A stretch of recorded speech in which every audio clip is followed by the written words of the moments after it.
Well, coming back to Content Hub, this year marks the fifth edition of this initiative and will be focused on the theme The New Dynamic, covering a gamut of areas across the entire content ecosystem.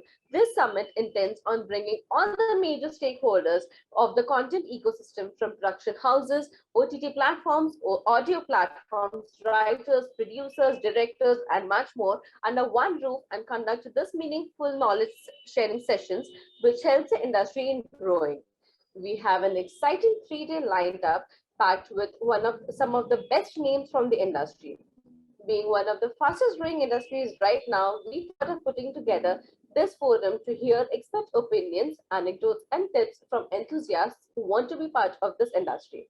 It wouldn't have been possible without our esteemed advisory board members, and we thank you for that. None of this would have been possible without the tremendous support of our partners, and we would like to thank them all. Our co-presenting partner, iIntent Media and Z5, co-powered by partner, Applause Entertainment and Tipping Point, branded content partner, TDF, support partner, PTC Network, community partner, SWA and IFTPC, international association partner, PAT, media partners, Telechakra.com, radioandmusic.com, and animationexpress.com. The event is produced and executed by ITV 2.0 Productions.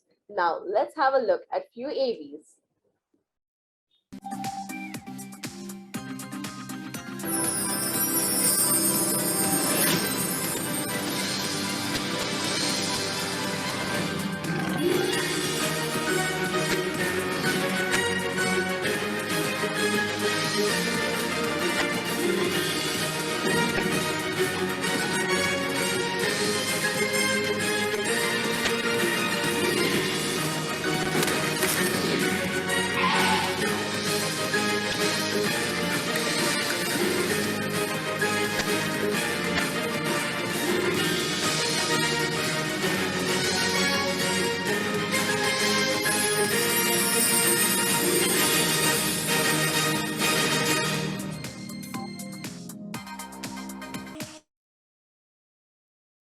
Before we proceed, we would also encourage you to share your perspective on the day's proceedings through your social media accounts. Don't forget to use the hashtag ContentHub2021 in your posts and tag our official handles. We can be found at ITV News with a Z on Twitter and Facebook and IndianTelevision.com on Instagram and LinkedIn. On this note, I would like to welcome IndianTelevision.com's founder, CEO, and editor-in-chief, Mr. Anil Vanwadi, to address our viewers and share his thoughts about this virtual summit. Good morning. Good morning. Very good morning to everyone who's come in early. When we decided to do the Content Hub this year, the pandemic, lockdowns et al. Left us pretty confused and perplexed. Last year's Content Hub was held just before the first lockdown was announced, and just as coronavirus was beginning its spread into India, and it was a physical gathering of India's content creators with more than 1,000 creative and production professionals, right from writers to cinematographers to directors to editors to service suppliers to the creative and production community. It was a real thumping success. How could we top what we did last year and provide an even better service to the creative industry through Content Hub 2021 was the biggest question in our minds.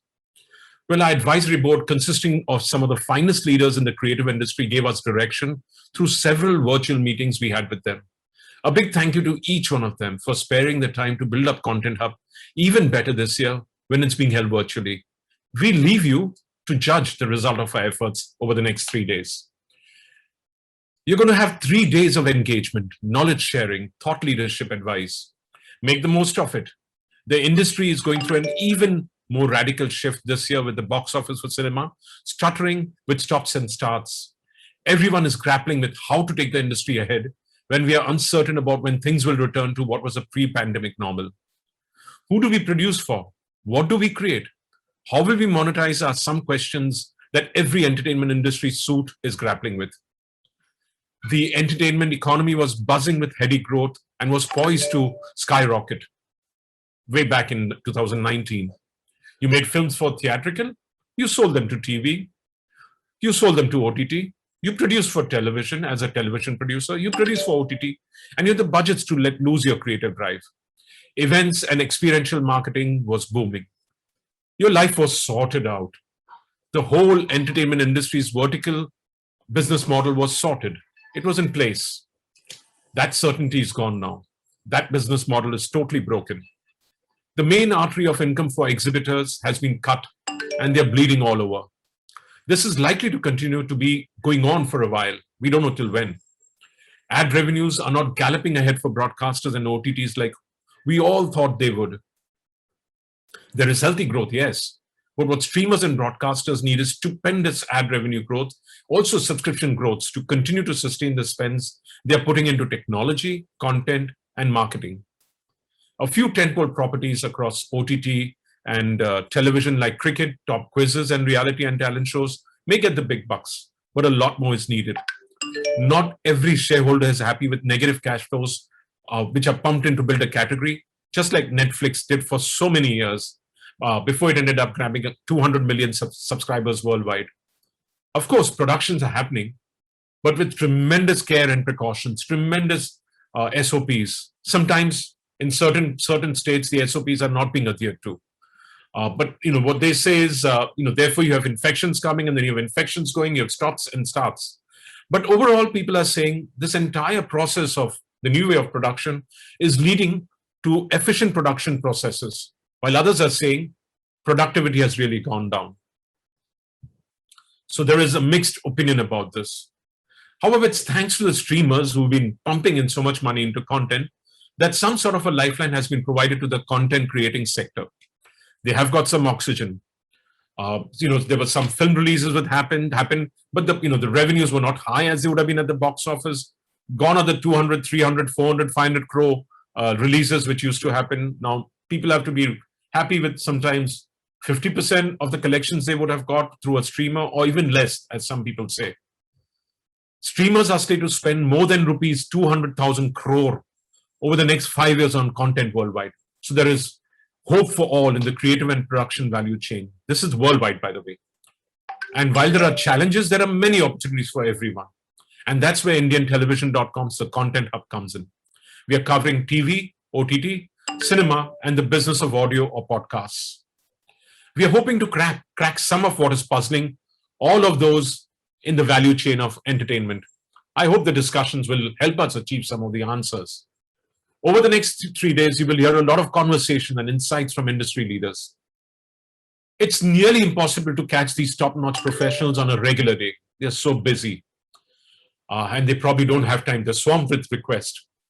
So therefore, when you get a chance, listen carefully to what they have to say. Stay engaged. You might just pick up a trick or two that could transform your life, which is what we hope we will have achieved by July 30th when the Content Hub ends. We hope to be a catalyst in the transformation of the entertainment economy as it seeks to understand how individual talent people and the corporate world can prosper going forward. I personally have a dream. An Indian film or series written by an Indian writer, directed by an Indian, and produced by an Indian studio breaks out globally, just like Parasite did for Korea, or like K-pop is working, or K-drama is. A big thank you to all the attendees and our partners from India and the UK. We hope to make this a really successful and productive Content Hub this year again, and we hope you will appreciate the efforts that we are putting in. The team has worked very hard across, and the industry has responded very well. A big thank you to the industry, the panelists, the speakers, the partners who've come behind us. Now it's up to all of us to take the best we can out of Content Hub this year. Thank you, and it's over to you, Dinal. Over to you. Thank you so much, sir, for your thoughts and putting together this initiative. Now, to begin with the Power Pack today, we have our first panel discussion of the day on the challenges and opportunities before Indian content creators.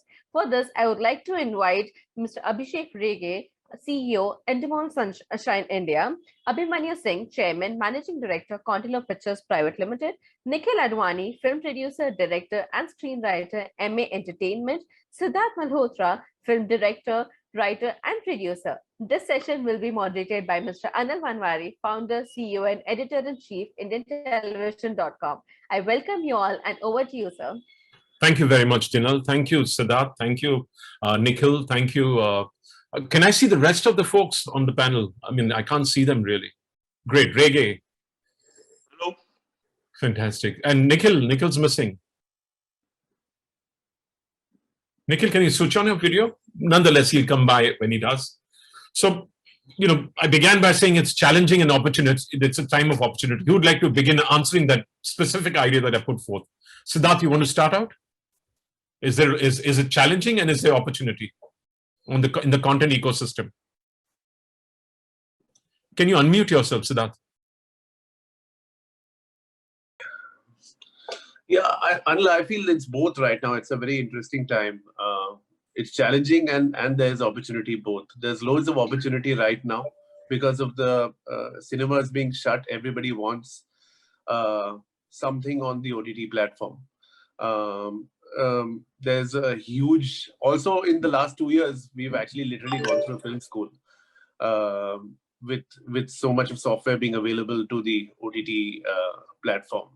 So it's challenging. That's why, because the kind of content that we have to put out will be very, very, very, we'll have to question it again and again because we'll be judged by our last work, definitely.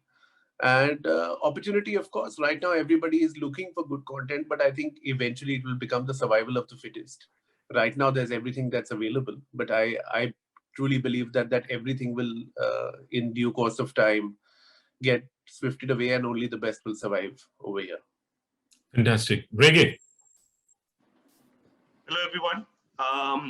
My view is that, if anything, the demand for content is at its, it's going up and up. I think everywhere we're seeing a high demand on what can we deliver.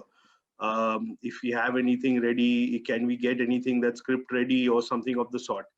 So I think it's a great time. The challenges, though, from a market demand perspective, we're on a high. The challenges are, how do we get that executed? Considering the lockdowns, considering the various SOPs, considering what can we do? I think the challenge is really on that side and on the talent, both on screen and off screen. It's critical for us to have enough bandwidth. What is happening is, if we go stick to the same lot of technicians and the same people, we are facing problems where, as we come out of this lockdown, you're finding everyone has at least 2 shows or films to do at the same time. And how do we manage that? How do we create that second layer of backup for us as talent behind and in front of the screen as well? I think these are the key challenges that we face today. Fantastic. Manu, and then Nikhil after that. I think, Anil, the last 1 year has been extremely adventurous for a lot of the makers. We've had to go through a tremendous time of uncertainty because of COVID. And when when the lockdown started, we actually didn't know how we would survive, because this was an infectious disease, and we didn't know when we would start. But thankfully, when we started, there was no looking back. I know that there have been second waves and third waves, and there will be third waves. But I think we've adapted to the environment. And once we have started filming, and our first big challenge in the last 1 year was, how do you begin? How do you continue after you begin? And we've had multiple productions and very little transmission. We've followed very strict protocols. We've also ensured that safety comes first. And if we found it unsafe, we have shut down before anything has erupted. Secondly, as far as I think that the ecosystem is concerned, there's been a change in the ecosystem, and there is no there is nothing which is, none of us can actually debate the fact that there hasn't been a change, and that change was imminent anyways to begin with. It's only speeding up because of COVID and digitalization happening. And we find now ourselves in a situation where there is a demand for content. There's a demand for specialized content, for something called premium content, which we have not, as makers, we've never been, exposed to limited series, how to produce them, how to post-produce them, how to prep for them. And therefore now the lack of talent, because there is talent in cinema, there's talent in television, but this is a space which is somewhere in between. And therefore there's a lot of learning that has to be done. And I think that's the big challenge. How do we prep ourselves? How do we learn? How do we unlearn some of the stuff that we are used to? Because over so many years, I think art's been a part of it that, last minute scripts coming, no prep, quality of production not being up to the mark. All that has to be now left behind. And you have to now move towards a new regime of production. And I think that seems to be the biggest challenge, human resources. How do we produce this quality content? I actually believe, like you said, that stuff is going to break out of India. It's just a matter of time. And it's how we prep ourselves that it would happen sooner than later. Fantastic. Nikhil, over to you. And can we have some more light on your face, if you don't mind? It'll be great if you could put a light on your face. Sorry, we should have prepped you for it. Like you said, prep is needed. Manu, going forward everywhere.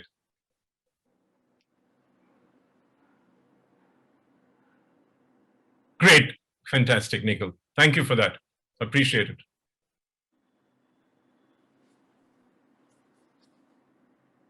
Thank you. Over to you for the same, the opportunities, and unmute yourself, please, Nikhil. Yeah, opportunities and challenges. Is it opportunity? It's an opportune time or is it a challenging time? Sorry, I wasn't here when the question was asked. So opportune time regarding OTT.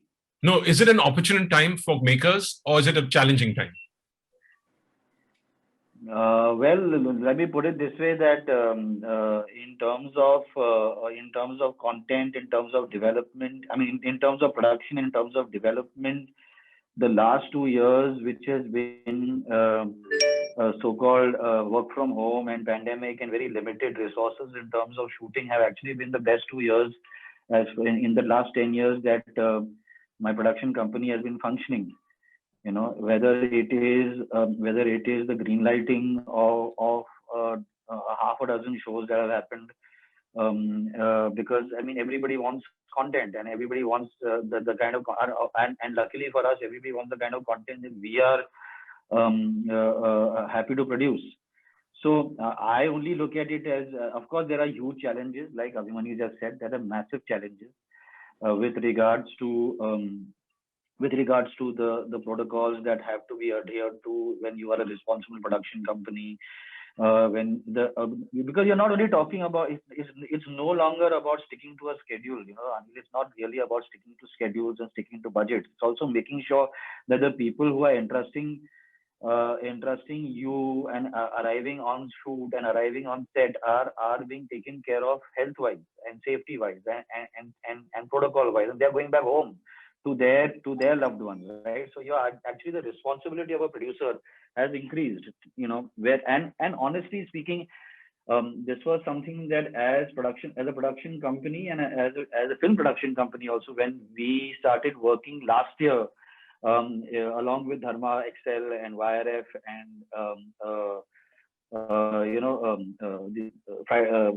Maddock and Roy Kapoor Films, etc.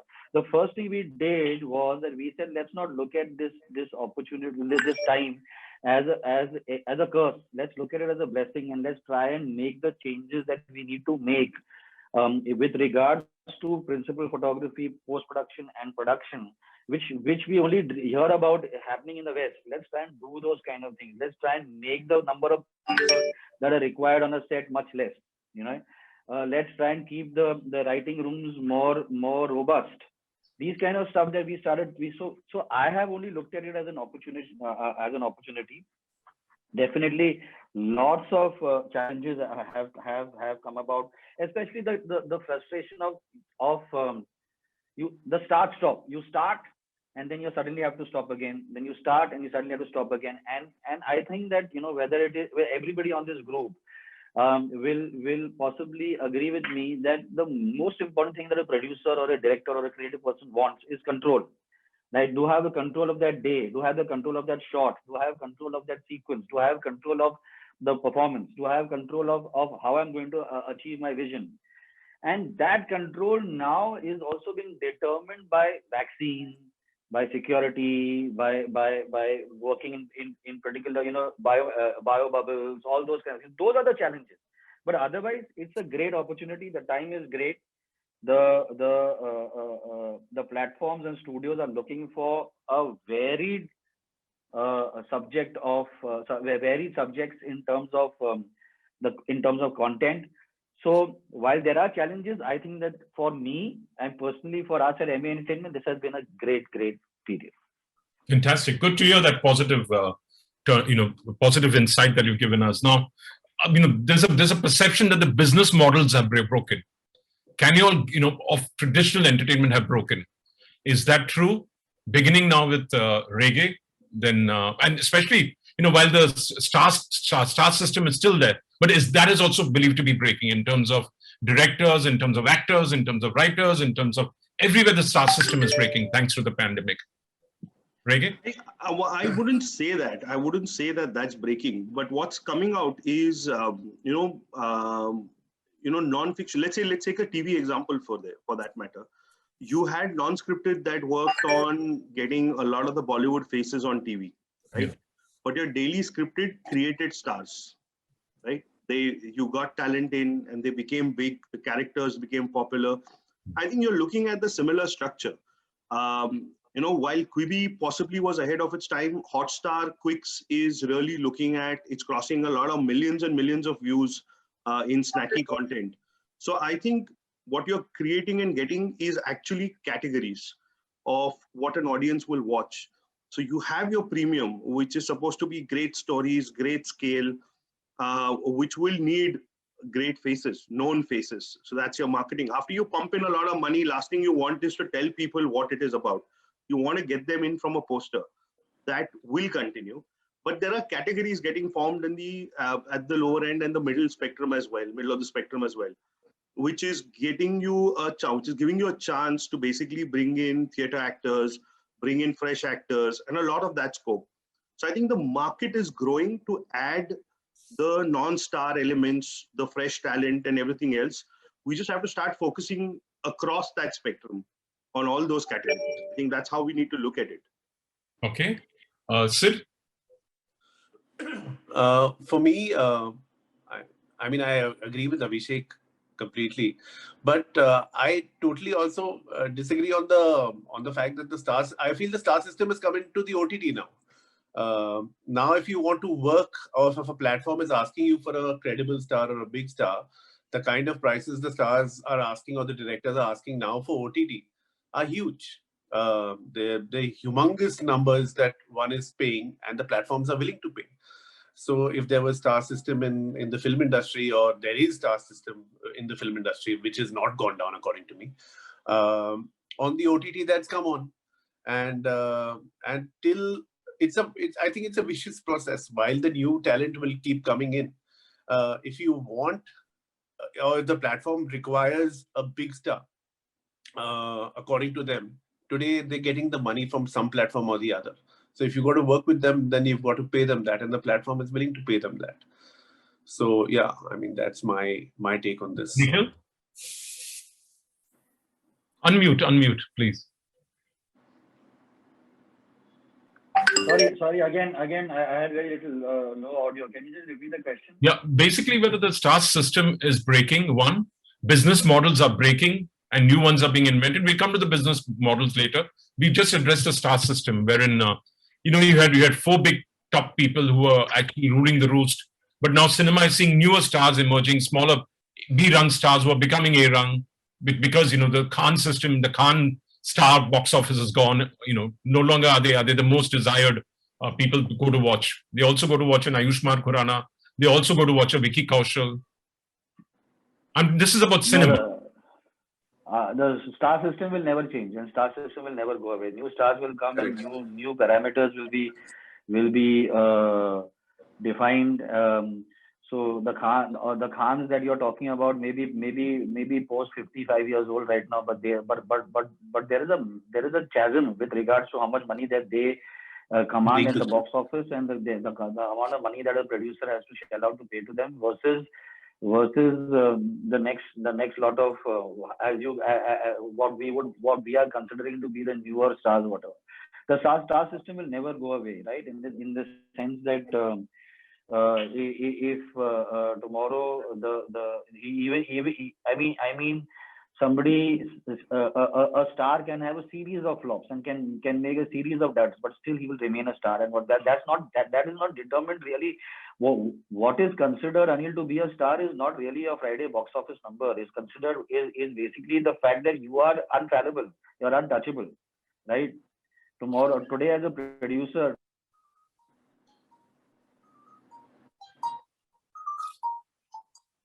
We've lost you, Manu. I'm sorry, Nikhil, we've lost you.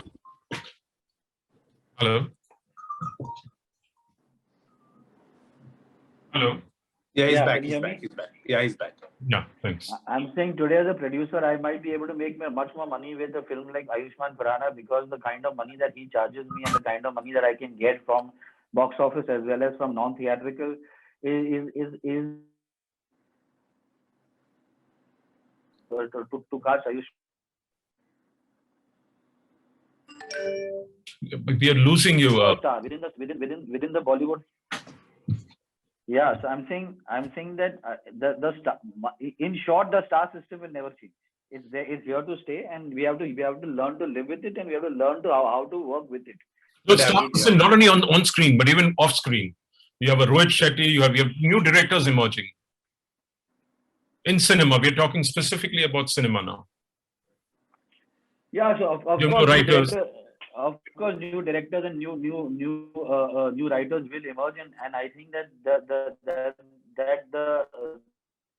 the OTT space is a great springboard for these directors to go straight into to move into feature films and to move into cinema. But yeah, so whether those directors will tomorrow become stars. See, honestly speaking, as far as directors who are stars, I mean, there are only 4 or 5 directors who, in my opinion, are stars. Yeah, correct. Okay. You can count them on your fingertips, actually, pretty much. Yeah. Okay. So Karan Johar, Rohit Shetty.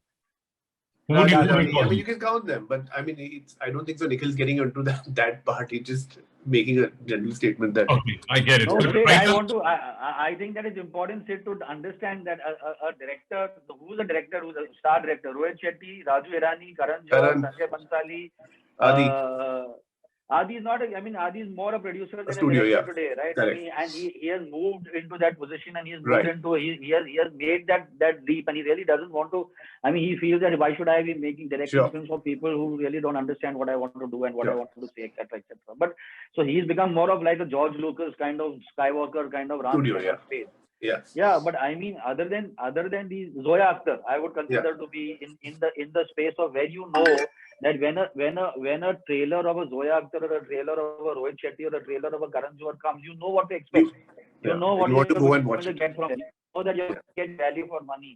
So if you're going to be setting aside 3,000 rupees of your salary, of which you're getting 30,000 rupees a month, and you're going to set aside 3,000 rupees for that Friday, you know that you're going to get value from. So that is a star director, which therefore becomes similar to the star, whether there's Akshay Kumar, Ajay Devgan, Salman Khan, Shah Rukh Khan, Amir Khan, Hrithik Roshan, Ranbir Kapoor, right? You know these are the guys will give you what you expect. When you see the trailer, you know, okay, whatever is, whether the film is going to be good, bad, shit, I like it, I do not like it. I'm going for it, and I'm going to get value for money. But my 3 hours is going to be taken care of. Simple.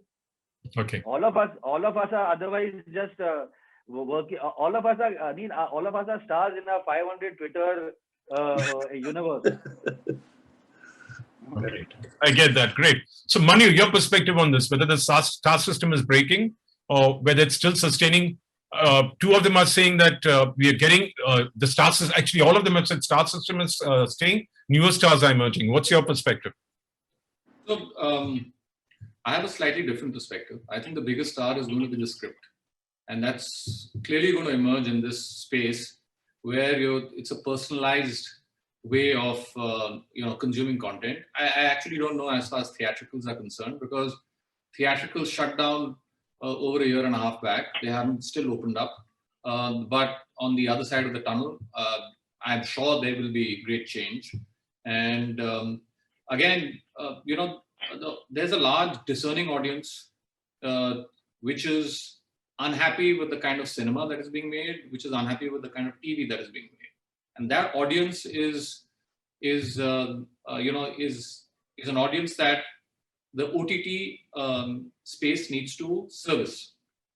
And what is clearly coming across is that good content is working, with or without stars.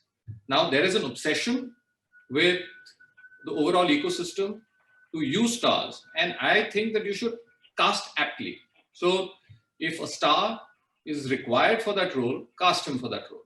Otherwise, even in the West, you're seeing that, the biggest shows now, people are taking that punt and just casting fresh and moving with good scripts, and the audiences are becoming more and more. And as far as the business model is concerned, I think it's going to get more and more, global audiences are going to come into India, and India content has to reach out to the global audiences, because you see so much of content from even spaces like Israel, from the US, from the UK being consumed big time in India. And, so your business models definitely have changed. You have to rely more on script. You have to rely more on execution.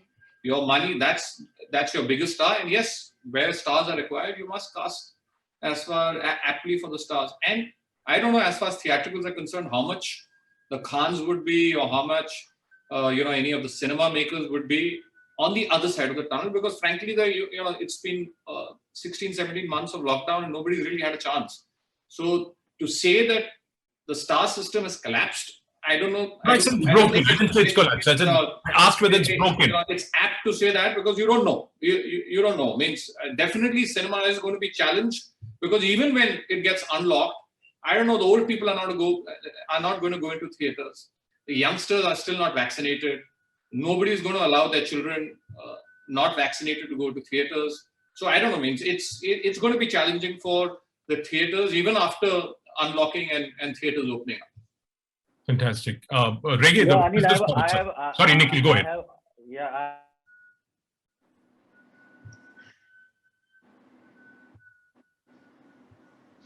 Nikhil, I wish I could get you to this connection. We need to sort out the connection. Again? Yeah, it's frozen again, boss. Yeah, sorry. So I agree with what Abhimanyu is saying, but I just feel that it's important to understand that India views content in very different ways. The people actually who are going to theaters are not the same people who are actually watching the OTT and at their homes, whether it's Amazon, whether it's Netflix, whether it is whether it is Sony Live or whatever, right? They're very premium and extremely premium and so. And even though Amazon is not so expensive, but the shows that they make are extremely expensive.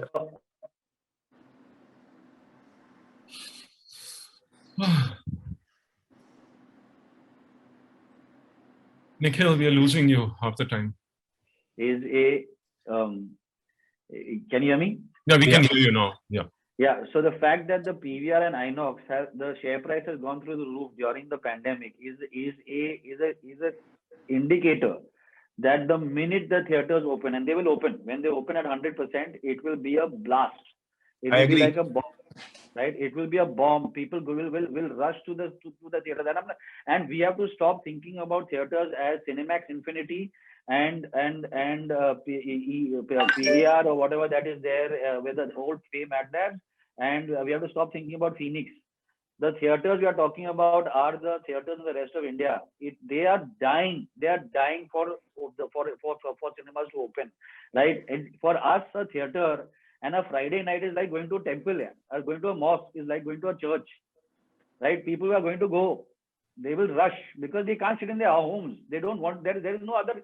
In Bombay, you can still go to a friend's house in the night, and it's safe for you to go out, and you can have a drink, you can have a house party, or you can go to a restaurant, and you can go to whatever. But the rest of this country, for them, the weekend is that mall and that theater and that film, good, bad, ugly, whatever. They will go and they will rush. So yes, it is an opportunity for us to build the OTT audience by making great content, and the fact that the platforms and the studios are encouraging us to make great content, we should use this time. But let's not move away from that when the theaters open, it will be a tsunami. Just stop. The theaters. Just to add to Nikhil's point, Anil, there's a film called Master which released right now in the pandemic. Yeah. It released in the pandemic, and in 50% occupancy, it has done numbers which were unheard of. It is Vijay's film. But those are the southern markets which are different from Hindi markets. You also had the John Abraham film. You had the John Abraham film. You had the John Abraham film. Bombay is something. You had that Mumbai film. Mumbai. That was okay. I mean, I don't think it set the box office afire. Though John, it's a good film overall. It's a masala film. See, Ruhi also did enough business from what was expected. So John Abraham is a friend of mine. John Abraham has done Bartlett House with me. John Abraham has done Satyamit Jayate with me. John Abraham is doing Satyamit Jayate 2 with me, right? 2 with, yeah. Mumbai Saga would have done a similar kind of proportionally similar kind of business if it had opened during the if the pandemic was not there. It would not have created some kind of hangama at the box office, right? So let's not. I'm just saying a good film. When an Akshay Kumar good film will release, Suryavanshi will release, right? And when I say Surya, because Suryavanshi is a Rohit Shetty film which will promise you the Rohit Shetty tropes. When Kabir Khan's 83 will release, he is a solid director who makes solid films. He's the guy who made Bajrangi Bhaijaan. He's the guy who made New York. He's the guy who made Kabul Express. He had a this thing with a tube light, but every director does that. But I'm saying when the solid directors come with solid subjects, like what Abhimanyu was saying, content, right? And the content I'm not saying it only has to be intellectual content. If it is entertaining content, it will be an explosion at the box office. Yeah. It will happen. So in your opinion, the business model of cinema is not broken right now at all, or it's just temporarily broken and will get fixed going forward? As far as, again, distributors are lagging behind. I have friends of mine who are producers. They are reaching out to me for money right now. So there is a challenge. But Ani, that's a cash flow issue. That has got nothing to do with, that has not got, I'm not denying the fact that the last 2 years has created a habit of you being able to sit at home and get the content that you want at home. That is definitely there. And that is going to be a very big, that's going to create a big dent in the smaller films and the middle of the run films that we were used to basically coming in the time when the big films were not releasing, or the national holiday films were not releasing. So yes, they will, what OTT and what the platforms have created is allowed us to now have the option of making a film, like for instance, like a Bareilly Ki Barfi, or what we had. Pinky Farar, Hindu Ki Jawani, all those kind of films which can go straight to Netflix, so which can go direct to digital or whatever. So that allows us to do that. And those are the kind of the films that you want to watch when you're sitting at your home with your family, with your family, right? Yeah. What the big films, which is your sub. Yeah, but I'm going to pause you here, Nikhil. Radhe came out on ZEE5. It got them 4 million subs, which was good. But it didn't really send, when it had been in the theaters, it might have got a different reaction as compared to ZEE5, as compared to, going D2C on ZEE5. Radhe. At the same time, Big Bull did very well for Hotstar. I mean, it's like apples to oranges, yeah. Okay, Nikhil, you heard that? Nikhil? Yeah, I heard it. The thing is that we have to stop talking about whether this would do well on this format or that format. It's the quality of the film. Correct. Also, it's also the quality of the content, like Abhimanyu said, or like Nikhil saying. I get it. So now, what do we make for? Do we make shows for OTT, for TV? Do we make films for OTT or for theatrical? That is something which is totally, befuddling. Our advisory board told us that they're befuddled by what do they do? Who do they make for? Or do they just keep developing like Nikhil is developing? So, There's space for all platforms here. Yeah. I There's think. place. Yeah. Sorry. Go ahead. Yeah. Oh, sorry. Okay. So no, I think basically there I'm with what Manu had said. Was the script is the hero, right? So you are looking at the stories that you like, and as a producer, you need to go with your gut and say, okay, I like these stories. Then figure out from a budget and audience perspective, what's the best medium. You're not going to stop doing that. The question then at a second level comes from a business perspective, saying if I have limited bandwidth, what will I prioritize? Obviously, I'll go for a premium idea, for a premium content, etc.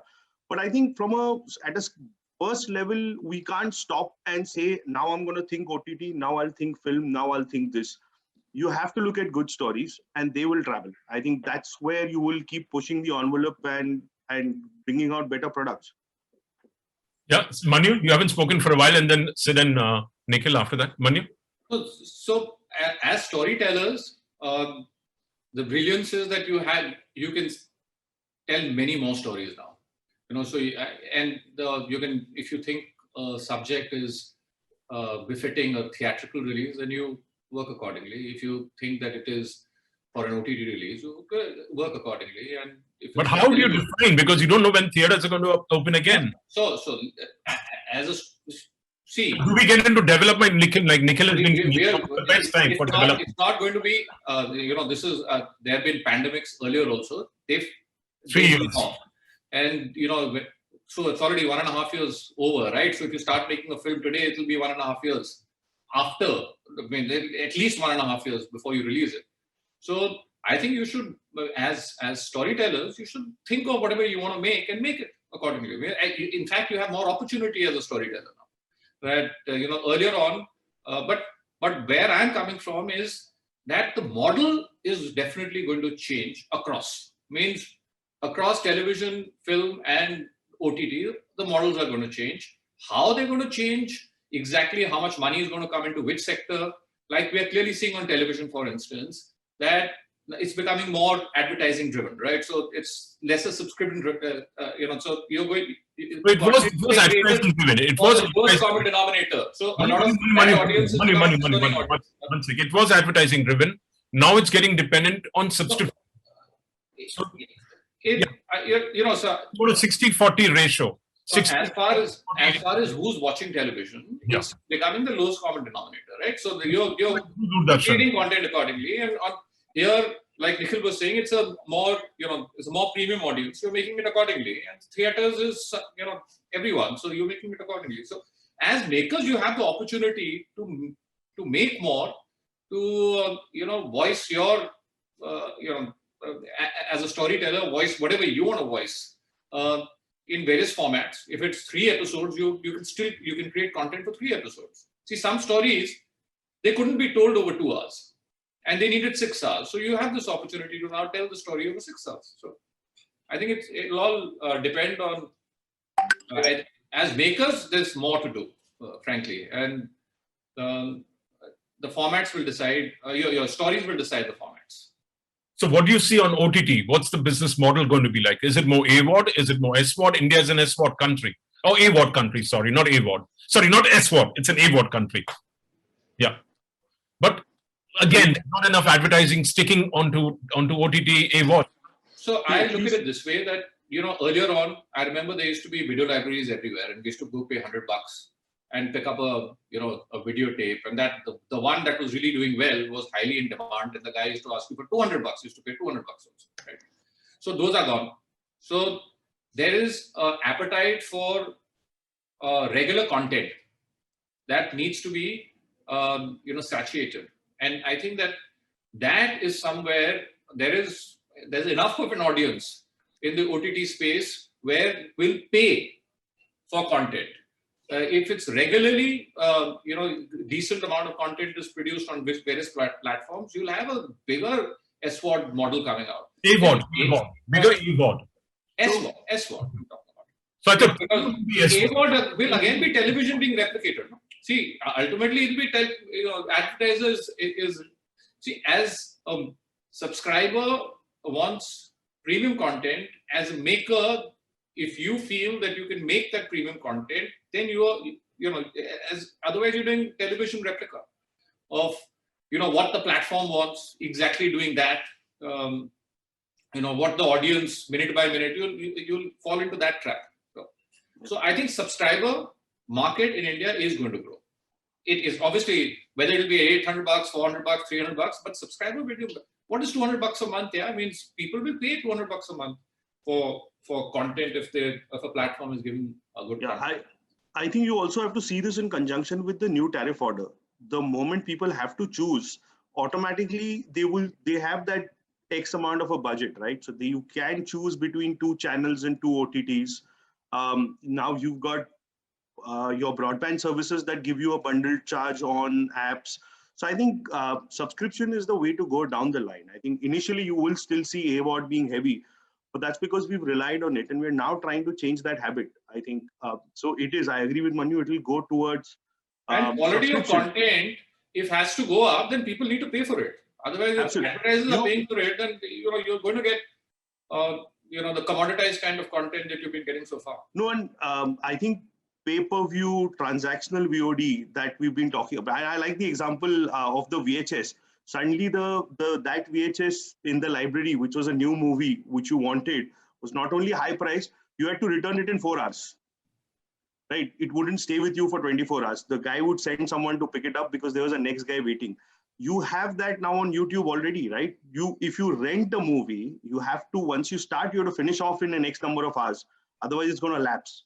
So, those models will come. Well, people will pay for a window, which Tata Sky has been doing for quite some time. I think so models will come in, but you will have to pay for content. It cannot be purely advertiser driven, because if an advertiser comes to you today and as you go digital, you can't guarantee the advertiser when they're going to watch this. It could be in 6 months, somewhere at the end of a 6 month, it could be watched by 5,000 people suddenly.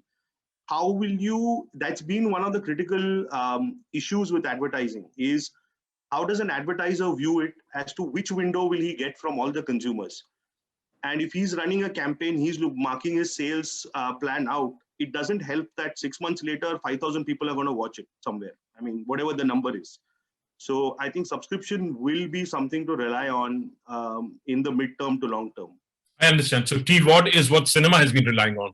Basically, you go to the cinema, you pay money, you eat some goodies with it, you eat some samosas, popcorn, and that gives the money to the exhibitors. But the money for the viewing, for the content, goes with the distributor as well as with the producer and the exhibitor.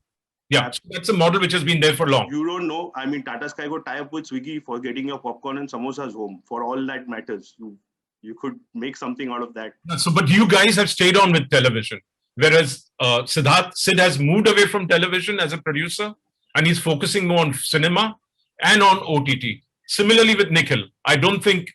What do you all think about that scenario, Sid and Nikhil? I haven't moved away from television. I've just taken a break. I'll never leave television in my life. I'm a television guy.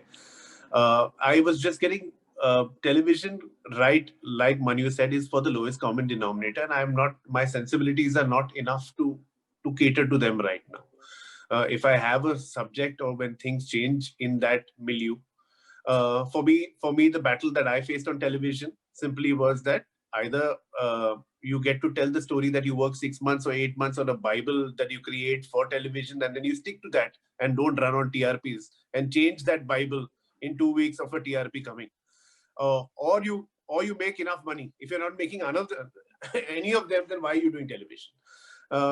OTT is empowering you to tell a story which you work on 8 episodes, 10 episodes, and you don't change that midway for TRPs. You tell it the way you want to, you're judged for it, and you'll get your next job. Similarly, film. So that's why I'm doing OTT, TV, and film, and theater when that opens up. I would like to get into a stage, though the revenues are little. So for me, my belief system totally is that there will be stories that will be said for every medium, every platform, when you have to go to a theater, now it will have to become a cinematic experience. You will have to make, there are drawing room films, there are those indie films, or those kind of films which, or subjects which you can say on OTT in a limited way, and which you will make cinematic. I mean, the biggest example is Empire, which I've seen of Nichols, which is looking, like a parallel of Game of Thrones, looking fantastic. But so the challenge on OTT is to make it cinematic and to make it big and grand. But on film per se, will be the big ticket films. You will have to compel an audience to spend that 300, or family to spend that 3,000 rupees to go to the cinema and go and watch it. So that's how you will derive on which subject for film, which subject for theater, which subject for OTT or TV. Okay. And yeah, that's my take on it. Nikhil. Yeah, Anil, the thing is that, I mean, I'm not qualified to answer this question because really my stint with television was only POW, which I made because, I mean, really at the end of the day, it was Uday loved D-Day and he wanted to make a film, maybe he wanted to make a show like that. He liked Hatu film. And for me, the carrot that they dangled in front of me was the chance to collaborate with Gideon Raff, who had made the homeland. Yeah. But so for me, and the idea even at that time, when we spoke about Hatu film, was 13 episodes the first season and 13 episodes the second season. So the idea was to make a 26-part show, not Correct. go into 106 parts or whatever, which when they saw the pilot, everybody got greedy, including us, right? We said, oh, okay, why can't we stretch it or whatever, which is, so as an experience, I mean, as a production company, we are not qualified to talk about television.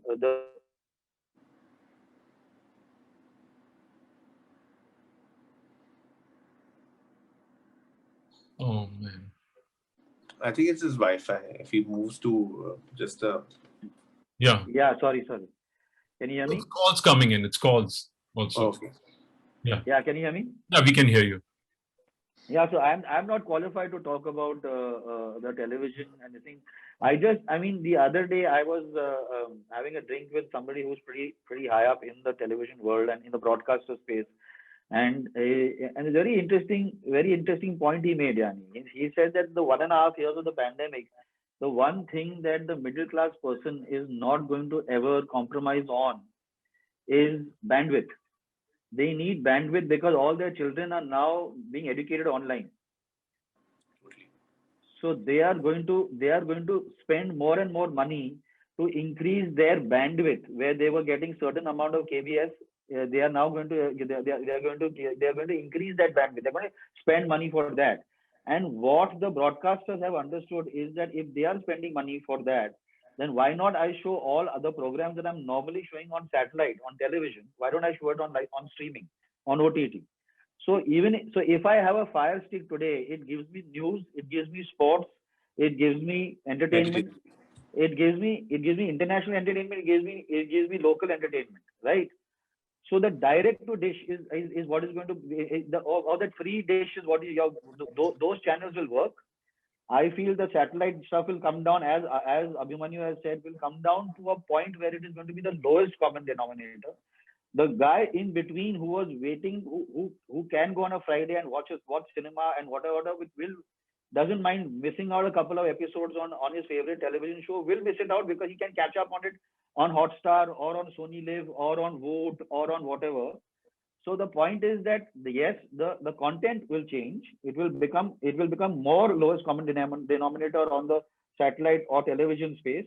It will become more, in the sense, more family as well as more premium, both in the OTT space. And of course, like Sid has said, the big ticket draws will pull you into the cinema. So what does it mean for you all as creators with such a scenario laid out as individually? What does it mean for writers? What does it mean for directors? Can you help carve a space? I mean, some path for them through this? How do they maneuver through this? The newcomers, the mid-level experienced people, and the very experienced people. Each of you. See the interesting thing now, in terms of just writing, right? Where earlier the writer used to be stressed about finishing his writing in a month, 2 months, and 3 months, because that allowed them to do 5 projects in a year, and that allowed them to run their homes and their kitchens. The interesting thing is that when the Netflixes of the world and the Amazons of the world have come in and they said that we need you to have a writing room for 12 months to 12 months to 14 months to 16 months. And we're willing to pay for it. Pay you, Right? yeah. What has empowered me as a producer is to work with the top writers and say, don't worry about how you're going to run your home. Correct. You just take my project on. And that is therefore, that allows therefore single-minded concentration on a project which is going to, it's also, we have to understand where we were talking about 2 hours, we are now talking about a minimum 8 hours. The arcs are longer. There is an episodic arc, there is a show arc, there is a season arc. There is a second season promise. There is a mid-season movement. There is a freeze point in every episode. So it has become more complex. Definitely the OTT, and one has to understand that the OTT space, where cinema was a director's medium, where television was a writer's medium, where cinema, where television writer, where theater is an actor's medium. OTT will give rise to the showrunner. The True. showrunner will be the boss of everything. He is the lead writer in the writing room. He is there on set. The director works under the showrunner. Even in the West, the showrunner is the person who is liaising between the production company and the platform. He is answerable. Sudeep Sharma who made Patal Lok is answerable to Amazon and Amazon. So Hansal may have directed half the episodes, half were done by his son. He was the showrunner. So that will be a very, very big, and so where Abhimanyu is, the showrunner will become a very big star. You will hear of star showrunners. Okay, fantastic. Sid, and then Reggae, and then Manu. No, what Nikhil said completely, I mean, I have nothing more to say to that. Yeah, he's absolutely bang on. Nothing more to add to that. He's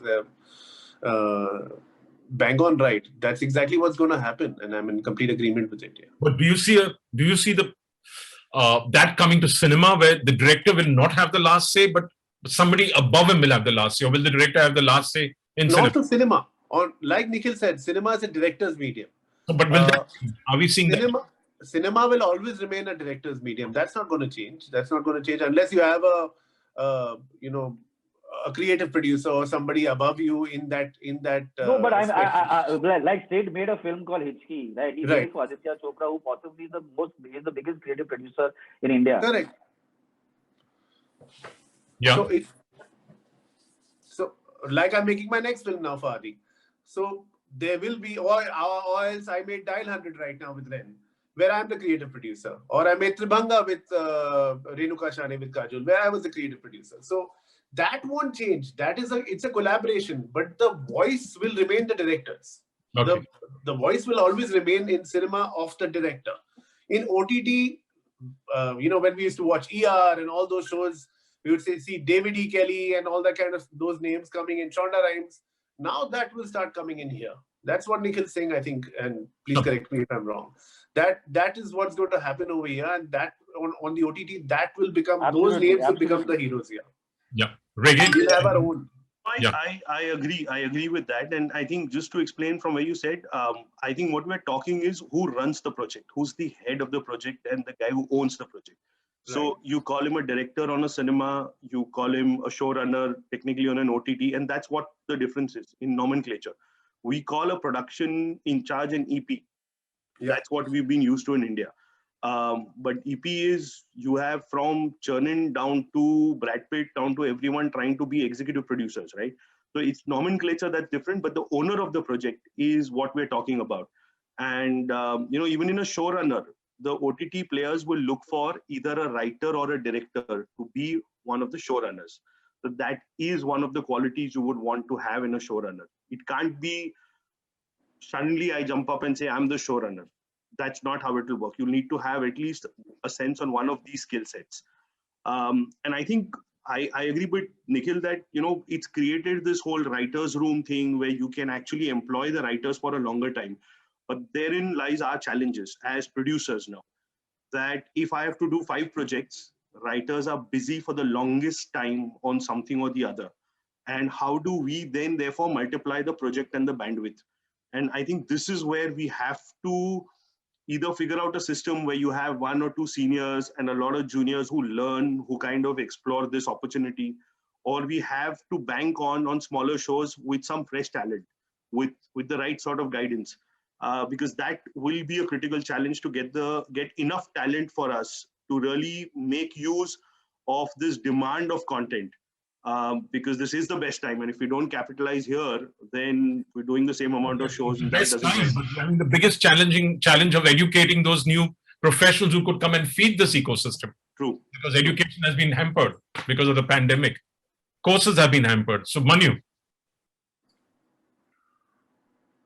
unmute yourself, please. Unmute Manu, you can't forget. I kind of agree with the panel on this. It has to be one single person's vision that needs to be translated. And I think this has to be understood in the ecosystem. That, whether it is, many a times we have faced these challenges where whose baby is it? Is it this one's baby or that one's baby? And that shouldn't happen in the OTT space. At least, it should be a single person's vision that should be translated. Take the fall if you did a bad job, and get the adulation if you did the right job. But there shouldn't be too many cooks. They will spoil the broth. And therefore, whether it is the lead writer, whether it is the creator who's using his vision translated, or whether it is the producer, whether it's the director, whoever, the one person's vision needs to be followed through in the space. No, and I think that's that's let's come back really in the film space that is there, and that director takes all that call, right? So I think that's where that's going to be the sweet spot of getting the model right. Yeah. So what about the talent shortage, which everyone is, which especially reggae has been tom-tomming, the talent shortage, mainly reggae. Manu, I mean, sorry, Anil. I feel that, we have abundance of talent in our country. We don't have people to nurture them because we don't have our own bandwidth enough to go and sit down and nurture everybody. But that's a reality. So, but there is a shortage. Yeah. There is a shortage. How are we going to? I've at least personally, I can speak for myself. I've come across some brilliant writers, some brilliant minds, some brilliant directors, even from abroad, even from here, even from the South, from Malayalam cinema. But everywhere there's demand. So everywhere there's demand, there's pressure, like reggae was saying. I think talent ki abundance hai. We've got a lot of people. We just need people to nurture them, and that's where we need to figure out our ecosystem in our own companies, how to go about that. Because I feel that there are enough and more people who are hungry to prove a point. Just the best of the best are only so many available. And those will always be only so many available, because now with the monies that they're being offered, they are becoming more selective in who they want to work with and what they want to do and what they don't want to do, which is good for them and good for us. Yeah. I think there is a shortage of talent in Andheri, but I don't think that there's a shortage of talent in India. If you look at, I remember I was seeing an interview of Greg Chappell, and where he said that, the talent of India is going to come from the interiors of India. And that's where Dhoni came. That's where, a lot of the people that you see today as stars, they came from the interiors of India, right? So I guess you have to look outward, whether it's the South, whether it is, look at global talent also, look at local talent also. But definitely there is a shortage of talent within the current ecosystem that we find ourselves in. So it's challenging for all. So you have to look outward, and we'll fix it. It's not something that will get fixed. Reggae. But it is a problem that we find ourselves in. Reggae. No, I see, I agree. I think the paucity of talent is basically because we've not been able to hone them. Is there talent potential? Yes. Is there talent available for us to work on directly? No. Because what happens is, a lot of the platforms get fixated on this talent or the other, right? And when we need these names, we've never been able to give that chance. And like Siddharth also said, obviously all of us have interacted with so much of fresh talent potential, and we would want them to work on projects. But one is nurturing, and second is getting them that chance. All of us would love to give chance to a lot of these fresh talent that show the potential, but how do we translate that is the big issue. Which is where, are they really available for your show? The next show you do, can you put 3 of those on the writer's room? No, because we hit a roadblock there. So that is the part that we need to work on. But I also agree that we have to develop that within our own ecosystems everywhere. Like Siddharth said, we have to invest in that. We have to push that. We have to try and keep pushing that so that it can happen finally. So that's something that we need to keep looking But as forward. you've done Marathi cinema, you've done factual entertainment, you've done fiction. And so is cinema the path also further ahead, or is OTT, factual, and television the path ahead? Or is it all of these? And then how are you going to plug these gaps which you're talking about?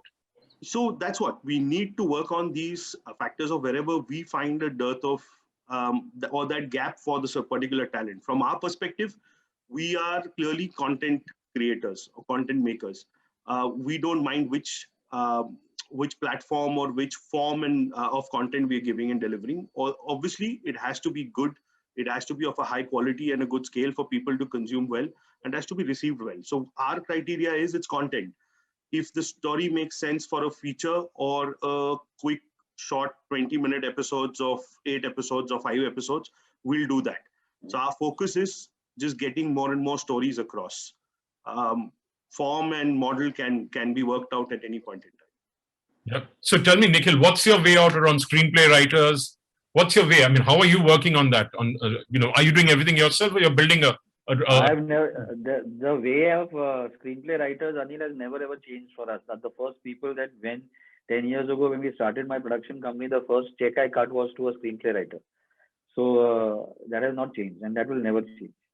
I agree with both Abhimanyu and Abhishek said also, which is that we have to take responsibility for our own ecosystems. We have a very robust development team that works under Roshni Ghosh, and it is only full of it.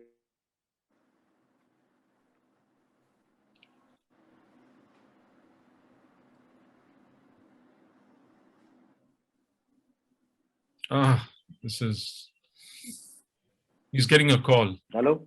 Yeah, you got a No, I'm not getting a call. I'm in a very bad network zone. Sorry. Okay.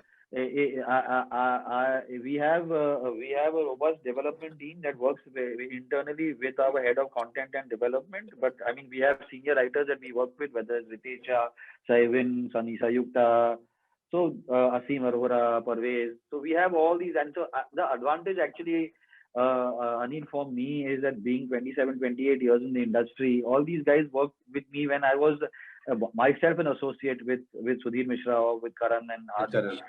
So, I'm saying that these guys have grown up with me.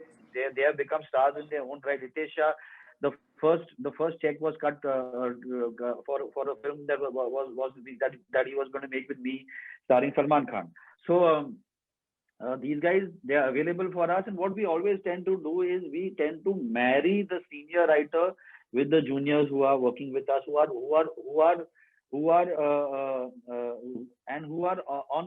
on the rolls of our company. They are on salary. The junior writers are being looked after by our company, right? And so tomorrow, 2 or 3 of these junior writers have now become full-fledged writers of Amazon shows and Netflix shows that we are doing. They don't need the senior writer anymore. They are running writing rooms themselves, right? So it is myopic as an industry. Forget a production house. It's myopic as an industry if we don't invest in talent, whether the talent is on screen, whether the talent is off screen.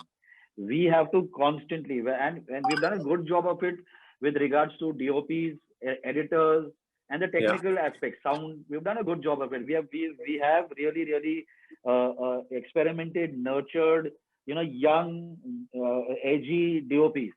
The kind of Mitesh and Jay Oza and Jay Shah and Siddharth Diwan and all these guys are extremely Swapnil. They are even Pratik Shah, all of these guys. Yeah, Pratik, they're all very young DOPs, right? And I think that we are doing a similar job with writers. We have to do better jobs when it comes to the other aspects also. See, we have to change this whole aspect of production. Production in our industry is known for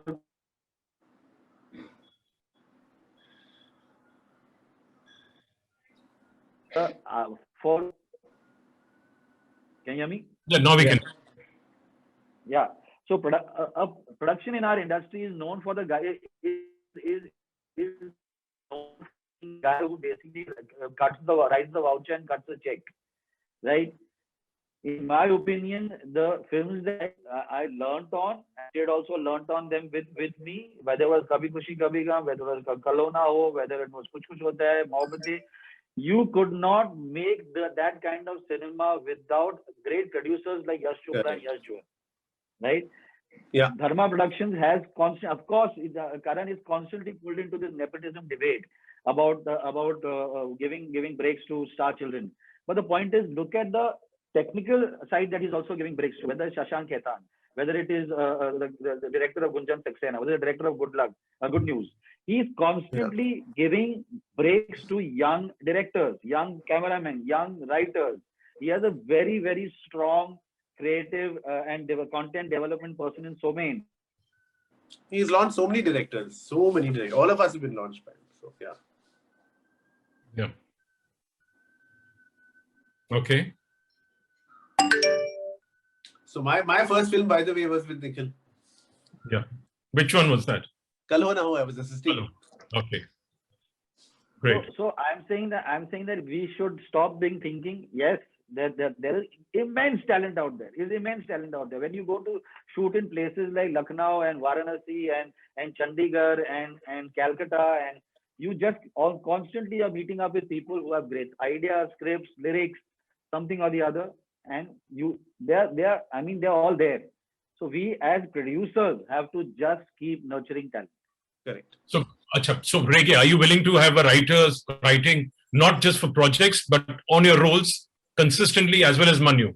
We do, and especially for creative producers. Right. And again, I think a large part of the conversation also, because Nikhil is also focusing from a cinema perspective, from a feature perspective. When that translates into OTT and TV, that's where we also hit a big roadblock. It's not easy to just take talent for us to and translate it into put them onto a project, because we have requirements from the platforms and clients. But yes, the reason is, at a lot of times when someone's a writer, you can get something written and understand whether he's a good writer or not. You can judge that. Technicians can be taught in Whistling Woods or in other institutes around the world. The problem comes is creative producer, etc., are also soft skills. So we are investing in talent that come on roles, irrespective of whether they're on project or not, so that they can get trained along with certain projects. It's sort of an internship, but the softer jobs and softer skill sets is what we're focusing on first. Because from a technician perspective, at least that we know when someone learns out of something, comes in, you can give that a shot to some extent. But we're really focusing on the soft skills to try and get people on board, work parallel with teams to get a first-hand kind of feel of what is required, so that we could then get them onto running a project or being responsible for a project. Okay, Manu, do we see that happening in Contrilo, where you also do cinema, but will you have writers on your roles, not just creative producers? So when you're building an ecosystem, you're going to be investing in talent. I think as an industry, what we need to be able to change is the fact that when you go on a set, you have everybody who's like being directed by a conductor, and they're playing a symphony, which is not happening. So a lot of the time the sets are in a confused state, and that must stop. And then only best content will be produced. I think that is where somebody will work with me, then they'll go work with someone else. But when they work with me and they go to someone else, they should be trained enough. Or when they work with someone else and come to me, they should be trained enough.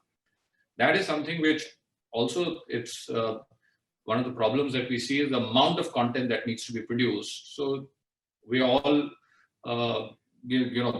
finding it challenging to see where we can get that talent, and then we're crewing up, maybe not good enough for those projects, and therefore the challenges on ground.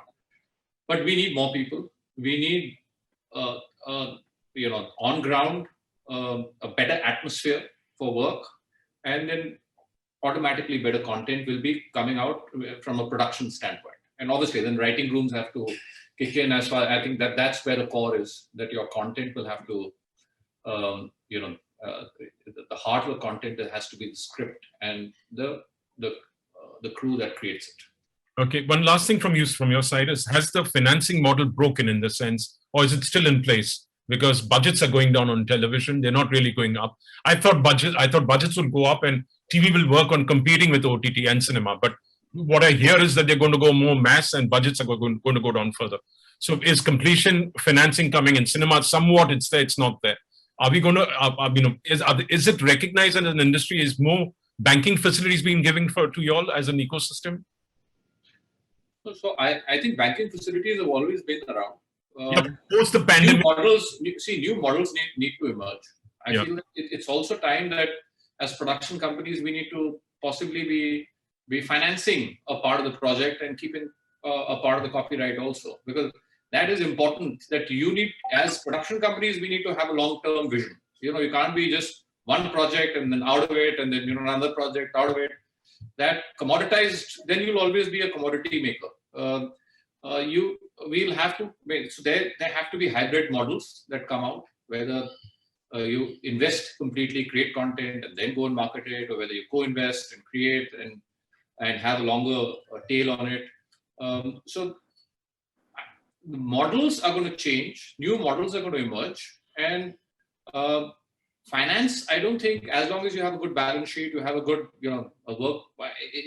banks are financing. So that's not changed. Thankfully, it's going into a more organized structure of financing, right? So earlier on, the trouble in our industry was that where would the money come from? Now banks are financing. So that's not a real problem. Okay, Rege and Nikhil and then Siddharth, and then we'll wrap it up because we're running short on time. I agree. I think financing is not a problem as long as you have transparency and you've managed your productions well in the previous years. I think banks have no issues in working with you and bankrolling whatever working capital requirements. I think from a cost perspective, there are the additional COVID costs, etc., going around in the market and television and all that. But I don't see, I think broadly we are back to, I don't think broadcasters have really been unreasonable in cutting costs or budgets anywhere. I think we're back to very realistic terms on how we're handling shows. So I don't see that has impacted. And coming out of this, I think they're also seeing ad sales revenues, etc., getting taken up. So there's no negative impact really that you can really tom-tom about or say it's really hit us badly or something. I think we're getting back into a normal kind of phase, which was pre-pandemic, if I may say so, on the television budgets at least. Okay, great. Nikhil, and on the financing side of features and on the financing side. That's good. Anil, the thing is that I'm very lucky that I have two wonderful partners, one Manisha, my sister, and Madhu. So you're asking the wrong person about financing and this thing. I get paid money to dream, and I get up in the morning and I say I want to do something like this, and then we figure it out. Usually, if we can't figure it out, then then possibly I have to jump in. But usually they do it. So the person that you need to ask this question to, Madhu Bhojwani, I'll put you in touch with her. Okay, sure, not a problem. Sid. Same thing for me. I have my wife Sapna. She handles all the financing and the structuring part. I just create and say, okay, this is what I want to do, and then she connects it on, and that's how it happens. But pretty much. Whatever sometimes they come down hard on us and they say, stop dreaming so badly. So much that's it. You bet. But pretty much on my models in Alchemy, whatever we've done has been with platforms. There's Dial 100, which I've done in co-production with Sony. So pretty much, from the time I set up my script or, that we finance ourselves, invest in the writers, invest in the script, invest in the director, get them all together. Once we know the story that we want to tell, then we go with the cast attached and all that kind of stuff. So I think then at that point of time, a studio or a platform automatically does decide that they want, if they see merit in it or no, then they come on board. And after that, then there's no looking back anyway. Okay, last words now because we are wrapping up. Beginning with Sid, you were the last speaker now. Your overall perspective on the challenges, opportunities, and the way forward for this ecosystem what do we make for, how do we make it, when do we make it, all that, encapsulating what you just spoke throughout this entire hour. My overall perspective is that, one has to, like we discussed, we've got to hone talent, figure out way to hone talent and nurture them, writers and other people. And then if I can speak for myself, if I'm excited about a story, may it be anybody, a newcomer, or may it be a big person. Today is also a time for collaborations, collaborations with a lot of co-creators, directors, all those kind of people. So if you like a story, you can approach anybody today and make it happen. For me, the challenges will be particularly will be to, once you've dreamt of that story, how to make it happen. Because I'm pretty sure eventually cinemas will open up in a month or 2 months in 50%, and then they'll go on to whatever 100% or whatever. But cinemas will open up, and there's no looking back to cinemas. OTT, there will be more and enough scope. I feel that eventually there's everything coming on OTT. I feel there's also garbage coming on OTT. All that will get eliminated.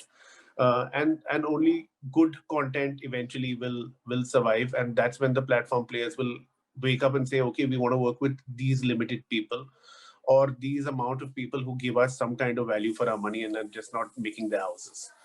And on TV is never going to go. TV is never ever going to go. It's always going to be there. So we've got to find stories that cater to all platforms, mediums, and tell them. Okay, Nikhil, your roundup. So I think the thing is that, I mean, again, like Sid said, I can only speak on behalf of my own production company. We're very clear. We have two very, very strong verticals. One is feature films and the other is OTT. Like I said, we haven't ventured into television. Yeah.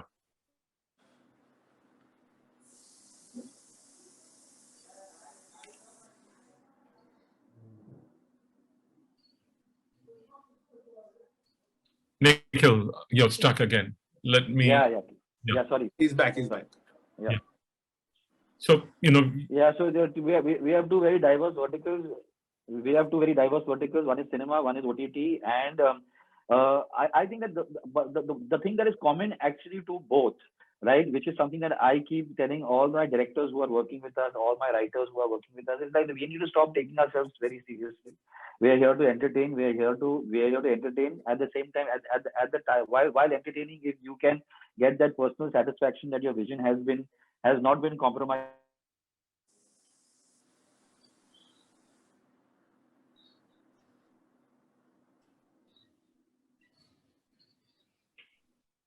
After this call, Sid, all of us are going to call his supplier and we're going to blast the supplier. Yeah. Yeah. I'm saying whether we are answerable to the studio or whether you're answerable to the platform, you are answerable to them. So for us, the budget is sacrosanct, right? I mean, that is something, the budget schedule is sacrosanct. And if that means that somewhere or the other, I have to jump in to explain to the director that you are not compromising, that you are not this thing, yeah, right? In 100 scene, this thing, you've got 60 scenes that have worked out over there, 40 somewhere or the other, 20 of that you may have to, cut back on, and 20 somewhere or the other will. Those are the things, that areas that as a creative producer I bring. But this is a great time, great opportunity. Whether cinemas open now, tomorrow, day after, I feel that people are going to rush into the theaters. Absolutely. And as far as OTTs, we should celebrate the people that we are finally getting a chance to collaborate with, because finally there is like-minded people on the other side of the table also. Fantastic. So, yep, Reggae, the opportunities that virtual production is bringing, the opportunities that different forms of production, and your roundup. So I think overall across the board, especially for the businesses that we delve in, which is largely OTT and television, there's a huge demand. And I'd like to stick with the opportunity that is this huge demand. The challenges which I spoke about again in the beginning were talent, and for us, actually, the pandemic-like situations that are created on ground, the SOPs, etc. As producers, I think that's our job to kind of take care of those challenges. Those are fights we'll have to take care of. The key idea is, how do we focus on really capitalizing on these opportunities? The huge demand for content, how much can we basically carve out of it? How much can we deliver so that we can get more and more business? I think that remains our focus. and that opportunity is something that I'd want to really focus on. Challenges are anyways, there's no free lunches, so we have to kind of go ahead with that. Yeah, and Maniv asked your roundup, and also talking about the virtual production opportunity where you can dream more rather than be limited by budget. No, so we as a company want to clearly work on our positioning. We don't want to do everything that comes our way. We want to tell certain stories. We want to focus on telling those stories. We're not concerned about market share. We want to tell our stories to the best of our ability. That is going to clearly be our focus. I think that's an opportunity that after many years that I find myself in as a maker. And I want to focus on that. And as far as virtual production and technology is concerned, it's always going to help. Technology is always going to challenge, distribution, even makers to think more, think differently. Technology is going to enable makers to, think bigger, to understand and create accordingly, to enable them to create a larger vision. So those are things that we are investing big time on, because we believe that virtual production is going to help in some of the stuff that we want to do, and we are clear on what we want to do. So we're going to drive our growth by focus rather than the market opportunity. All right. Thank you very much, all of you. All different points of view, different perspectives. But I've had a good time. I hope you'll have a good time chatting with me also. And hope the audience, lots of inputs which came in. Thanks, Sid. Thanks, Nikhil. Thanks, Regit. Thank you. Thank you, Thank you, guys. Thank you. Bye-bye. Thank you.